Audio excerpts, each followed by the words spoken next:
তো গাইস আজকে আমি নিয়ে আসলাম ফ্রাইড রাইস। তো চিংড়ি মাছ দিয়ে কিভাবে তোমরা ফ্রাইড রাইস করবা সেটা এই ভিডিওর মাধ্যমে দেখাবো। তো ভিডিওটা দেখে তোমরা এটাও শিখে নাও, বাসায় বসে বসে রান্না করে খাবে। তো প্রথমে আমি চিংড়ি মাছগুলো ভেজে নিলাম, ভেজে নেওয়ার পরে এবার দিয়ে দিলাম বেজিগুলো। বেজির মধ্যে আছে লাল ক্যাপসিকাম, সবুজ ক্যাপসিকাম, এবার গাজর, এগুলো দিয়ে হালকা করে ভেজে এবার দিয়ে দিলাম রাইসটা দেওয়ার পরে রাইসটা ভাজার পরে দিয়ে দেবো লবণ, হালকা লবণ, হালকা আজিনামোটর হচ্ছে টেস্টি সল।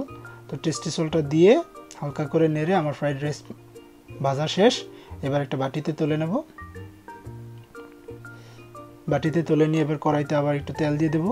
তো এখানে একটা আমি ডিম ভাজবো, ডিমটা কুসুমটা কাঁচা করে ভাজবো। তো এটা পরে দেখাবো আমি কি করি ডিমটা দিয়ে। তো দেখতে পাইতেছে আমার ডিমটা শেষ ভাজা। এবার ডিমটা একটা বাটিতে তুলে নিলাম।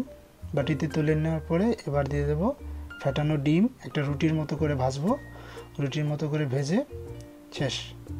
এবার একটা প্লেট নেব, প্লেটের মধ্যে এবার একটা বাটি নেব, বাটির মধ্যে ডিমটা দেব। ডিমটা দিয়ে দেখো ডিমটার মধ্যে হালকা একটু রাইস দেব, হালকা রাইস দেওয়ার পরে এবার দিয়ে দেবো ডিমটা, ভাজা ডিমটা। এটার ভিতরে কুসুমটা কিন্তু কাঁচা, এখনও কাঁচা আছে, নরম।